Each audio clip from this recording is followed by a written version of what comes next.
Bonjour à tous, c'est Julien Renard d'Investir.us. Je suis ravi de vous retrouver pour cette nouvelle vidéo. Alors aujourd'hui, on va parler d'un sujet qui n'est pas hyper marrant, mais je vois qu'il est vraiment très recherché sur Internet. J'ai vu que beaucoup de gens s'y intéressaient. Donc je voulais vous donner quelques explications concernant les saisies immobilières aux États-Unis, notamment en Floride. Voilà, vous donner quelques conseils, vous donner quelques explications pour que vous puissiez voir un peu plus clair. Je pense que ça va vous intéresser. Alors c'est parti!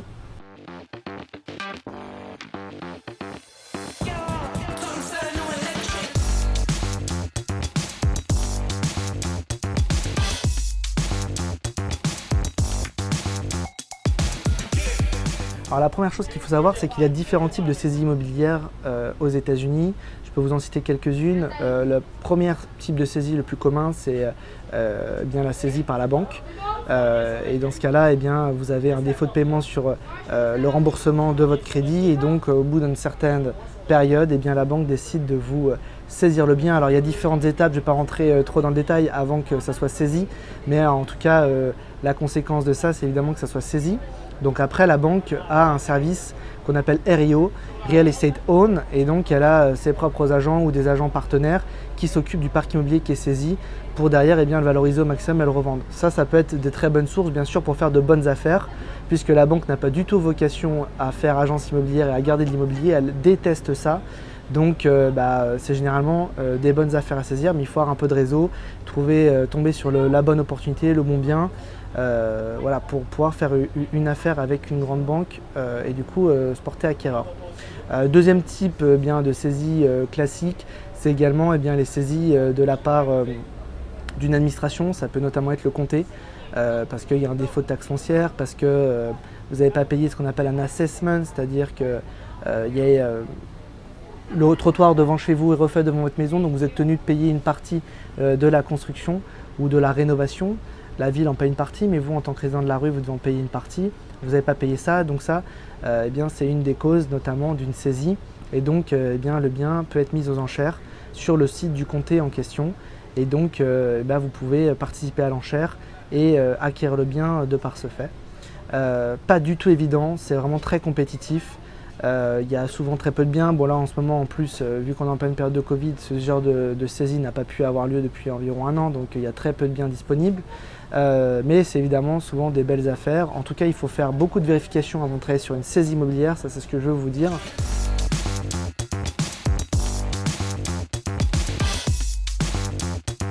Saisie immobilière veut dire forcément qu'il y a des liens. La notion de lien aux États-Unis, c'est-à-dire le droit de rétention, l'hypothèque.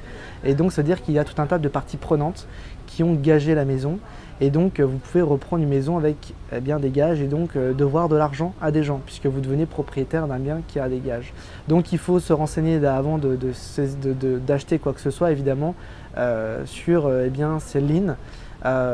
Évidemment, le titre de propriété, le warranty deed est le meilleur titre de propriété et donc c'est ce qu'il faut vraiment privilégier. Maintenant, souvent il y a des biens qui sont donnés avec des quick claim deed dans le cadre de saisie immobilière ou de short sale. Short sale, c'est en fait le fait que vous allez négocier à la banque avant que le bien parte en saisie. Et dans ce cas-là, elle vous permet de reprendre le bien à un prix hors dessous de la valeur de la maison, puisque vous avez juste à repayer tout simplement l'emprunt et ça lui permet d'éviter un processus long, fastidieux et coûteux pour elle d'emmener le bien en saisie, puisque c'est un processus légal très important aussi pour la banque.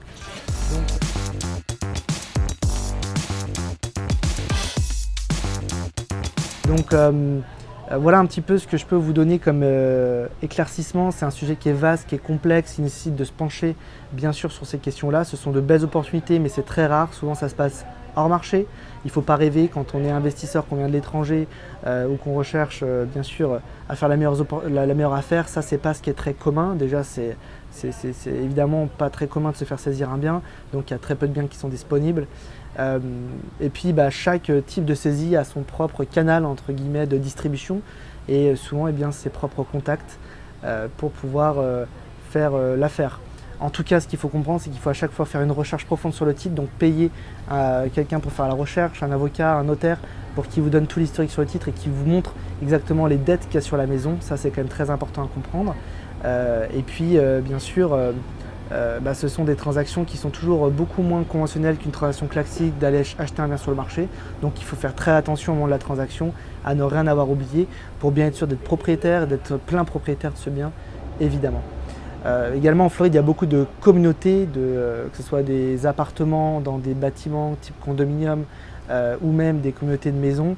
Là aussi, c'est souvent une cause de saisie parce que les gens n'ont pas payé leur HOA, leur charge de copropriété. Et donc ça peut être aussi quelque chose à regarder. Voilà. Si vous voulez en savoir plus sur les saisies immobilières, vous voulez approfondir ce sujet, n'hésitez pas à me contacter. Une seule adresse, contact@investir.us. N'hésitez pas à liker, à partager la vidéo si elle vous a plu bien sûr, à commenter également si vous avez des questions. Puis si vous avez un projet d'investissement immobilier aux États-Unis, notamment en Floride, soumettez votre projet directement dans le lien en description de la vidéo. On vous répondra avec grand plaisir très bientôt. Je vous dis à bientôt, bye bye.